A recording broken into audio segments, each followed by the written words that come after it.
पहली बात तो समाजवादी पार्टी जैसी पार्टी को मैं हमेशा बद्दुआ दूंगा।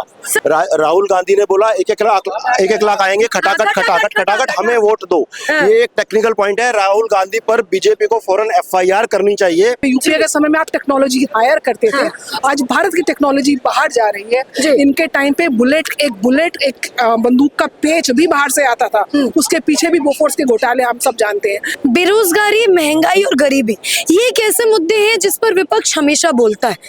क्या भाजपा ने 2014 के बाद से बेरोजगारी, महंगाई और गरीबी बढ़ा दी है? बेटा 10 साल जब यूपीए की सरकार थी, मनमोहन सिंह की सरकार थी, महंगाई दर 10% 11% तक चली गई थी। आज 4 से 12-13 तक चली गई थी। आज एनडीए में 4 से 5। इस समय भारत की आर्थिक व्यवस्था जो है पूरे वर्ल्ड में सबसे ज्यादा तेजी से बढ़ती हुई आर्थिक व्यवस्था है। आप दूसरी बड़ी मोबाइल इंडस्ट्री हो, आपके देश में सबसे बड़ी ऑटोमोबाइल इंडस्ट्री बन रही है। आज आप नासा के साथ आपने गठबंधन करा हुआ है, और नासा और इसरो का हुआ है। आप चांद में आप पहुंचे हो, अब मंगलयान के माध्यम से आपने एक उदाहरण विश्व के लिए अपनी साइंस और टेक्नोलॉजी का दिया है। आज भारत की जो प्रोग्रेस, आप रोड्स देखिए, वंदे भारत ट्रेन देखिए, आप ब्रिजेस देखिए, आखिरी गांव तक नल से जल गया है, आखिरी गांव तक लाइट गई है, सड़क गई है, परिवहन सेवा आप देखिए जिस प्रकार से भारत आर्थिक रूप से विकास कर रहा है। आप बच्चों के लिए मुद्रा योजना है, स्किल डेवलपमेंट है, स्टार्टअप पूरा इकोसिस्टम है।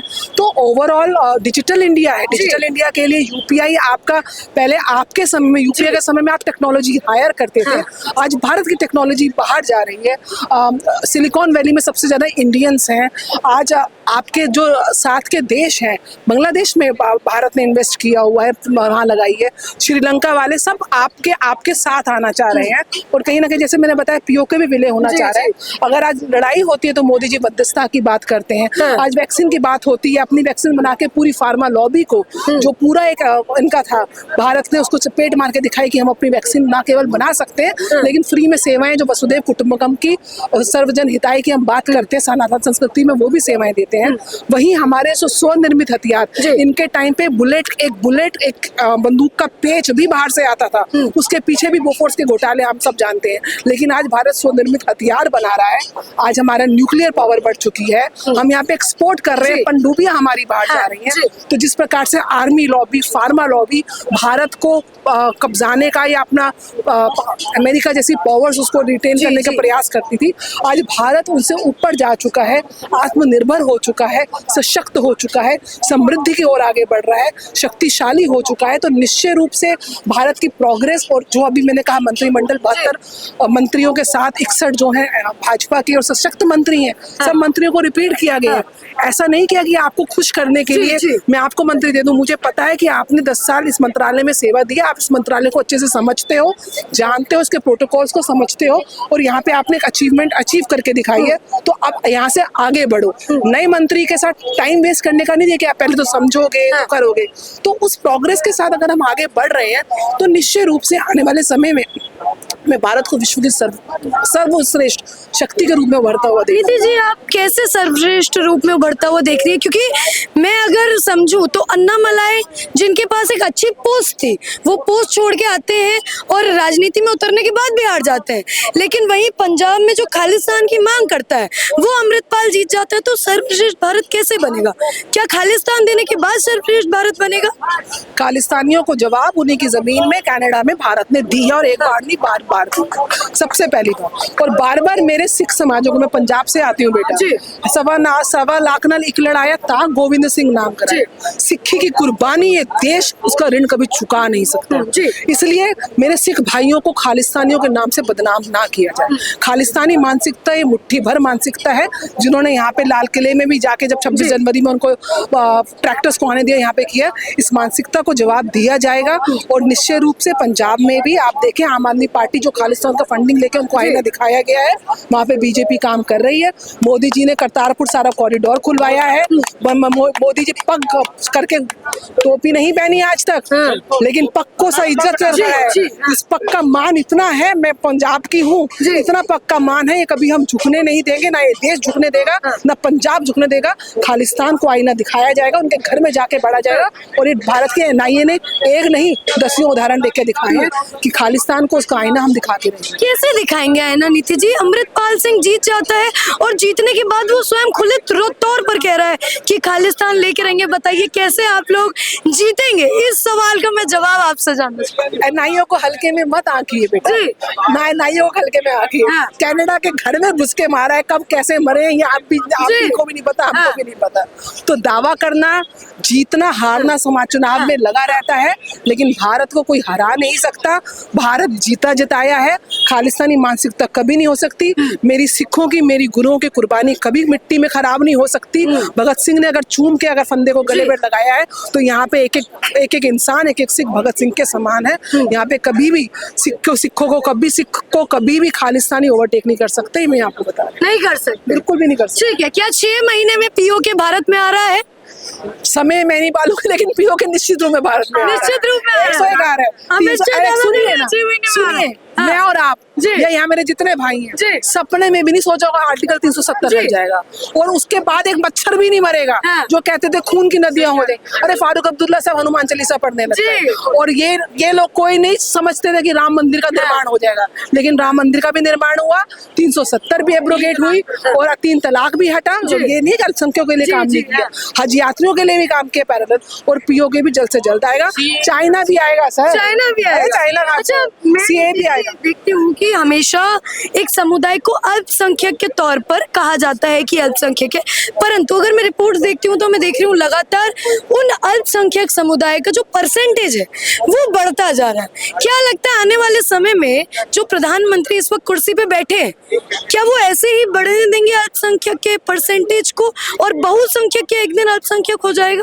निश्चित रूप से मुझे लगता है जिस प्रकार से देश की आबादी बढ़ रही है, एक वो भी बहुत बड़ा कारण है बेरोजगारी और महंगाई का। आपका देश इस समय विश्व की सबसे ज्यादा आबादी है, तो रजिस्टर्ड जितना तो अनरजिस्टर्ड डेटा है 140 प्लस आप जाते जा रहे हैं। तो परिवार नियोजन होना बहुत ज़रूरी है।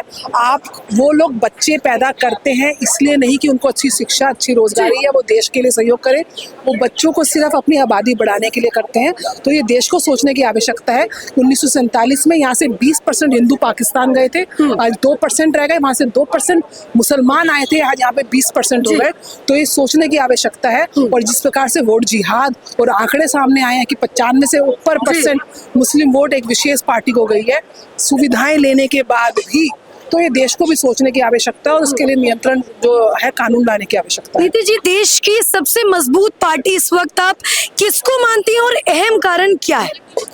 240 का आंकड़ा सबसे बड़ी पार्टी का, उसके बाद सेकंड लार्जेस्ट कह लो तो 99, तो 2.5 गुने का फर्क। तो यही लग रहा है सबसे मजबूत बीजेपी और एनडीए का गठबंधन। कितने समय तक रहने वाली है? मजबूत सरकार तो नहीं गिर जाएगी बीच में? 247 का तो विजन मोदी जी दे ही दिए हैं, तो 247 के बाद मिलेंगे। 247 तक विकसित भारत का जब तक निर्माण नहीं होता, संकल्प सिद्धि के साथ बीजेपी और एनडीए काम कर रहा है।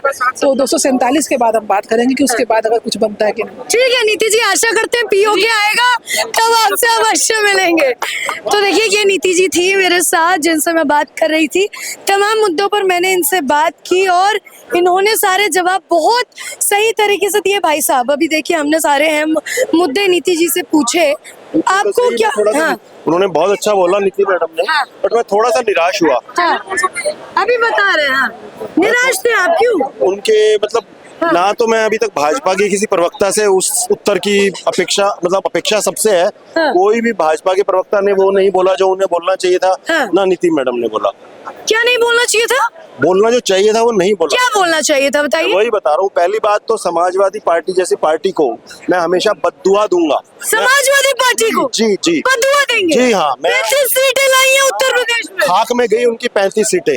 ऐसी पार्टी जो आतंकवादियों को छोड़ती हो, आतंकवादियों से मुकदमे वापस लेती हो, पर इसके बाद जब हाई कोर्ट से डंडा पड़ता है, लात पड़ती है ना पीछे, तब ये गंदी पार्टी जो है, तब इन्हें दोबारा से उनको जेल में डाला जाता है। समाजवादी पार्टी आतंकवादियों को छोड़ती है? बिल्कुल, ऐसी गंदी और बेशर्म पार्टी, ऐसी गंदी और बेशर्म पार्टी को मेरी हमेशा कभी शुभकामनाएं नहीं, अशुभकामनाएं। अशुभकामनाएं किसके लिए? समाजवादी के? बिल्कुल, समाजवादी पार्टी के लिए भी, कांग्रेस के लिए भी, ऐसी पार्टियों के लिए हमेशा मेरी बद्दुआ है। अरे गठबंधन बना के मोदी को हरा रहे हैं आप, कह रहे हैं करा रहे हैं, अभी सुनिए मेरी बात, वो यही तो बोलना था भाजपा के प्रवक्ताओं को कि एक बात बताइए, मोदी जाने वाला है, कह रहे लीजिए। देखिए मेरे को किसी का बीच में ना मैं बोलता ना सुनना, गुस्सा आ जाएंगे बीच में मत बोलिए। मेरे को अपने विचार प्रकट ठीक करने है, दीजिए। विचार प्रकट कीजिए। इन बेशर्म ये बेशर्म जो लोग हैं ना, कांग्रेस के, समाजवादी पार्टी के, और दूसरा एक और कौन सा है, राष्ट्रीय जनता दल जैसे लोग, गठबंधन वाले की बात कर रहे हाँ ये गठबंधन ठगबंधन नेता जो है बेशर्म, ये सारी जो है पब्लिक वो को, कह रहे हैं उनको डिस्टर्ब करना नहीं पसंद, रुकिए ना, सुनने वो दीजिए ना। अब ये कानून व्यवस्था है, ये तो कानून व्यवस्था। इन देश विरोधी जनता विरोधी पार्टियों ने, समाजवादी, हाँ तीनों चारों को कह रहा हूं मैं, जो ठगबंधन वालों ने, जो इंडिया ठगबंधन वालों ने सारी जनता को बेवकूफ बनाया, झूठा लालच दिया 1-1 लाख रुपए का। और मोदी जो 15 लाख का झूठा जुमला दिए, विपक्ष वाले यही कह रहे हैं। ये देखिए, अब मेरे को आप भटकाने की, आप मुझे नहीं भटका सकती हैं। 15 लाख उन्होंने कहा था, देखिए अब बीच में नहीं, उन्होंने कहा था कि काला धन इतना अधिक है विदेश में कि अगर वो वापस आ जाए तो हर एक के खाते में 15 लाख तक आ सकता है, उन्होंने ये कहा। मुझे एक अंतिम में सवाल का जवाब दीजिए। मेरी बात सुन लीजिए। नहीं, अभी वो फिर हमको उठा के ले जाएंगे। जो जरूरी बात वो है ना, हाँ। जो भाजपा के प्रवक्ताओं, अच्छा, हमको उठा के ले जाएंगे, वो जरूरी नहीं। नहीं ले जाएंगे वो। अच्छे भैया, भाजपा के प्रवक्ताओं को और नीति मैडम को जो बोलना था वो मैं बोल रहा हूँ जल्दी कहिए। कि भाई देखिए, राहुल गांधी ने बोला 1-1 लाख आएंगे, खटाखट हमें वोट दो। ये एक टेक्निकल पॉइंट है, राहुल गांधी पर बीजेपी को फौरन FIR करनी चाहिए। राहुल गांधी, हाँ, राजकुमार, बिल्कुल कांग्रेस के युवा नेता। राजकुमार वो बेहुदा आदमी है, काहे का राजकुमार है वो, बेहुदी बातें करता है हमेशा। ठीक है, ठीक है, भाजपा अच्छा कार्य कर रही है अभी। जनता को लालच देने के आरोप में वोट के बदले नोट का मामला बनता है ये, क्योंकि उसने ये नहीं कहा था कि हमारी सरकार, उसने कहा आप हमें वोट दो, खटाखट आपके उसमें खाते में 1 लाख रुपए आएगा, तो फौरन FIR करनी चाहिए।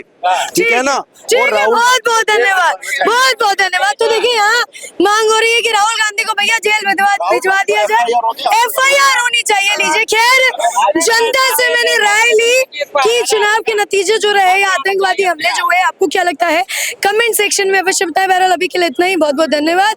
जय हिंद, जय भारत।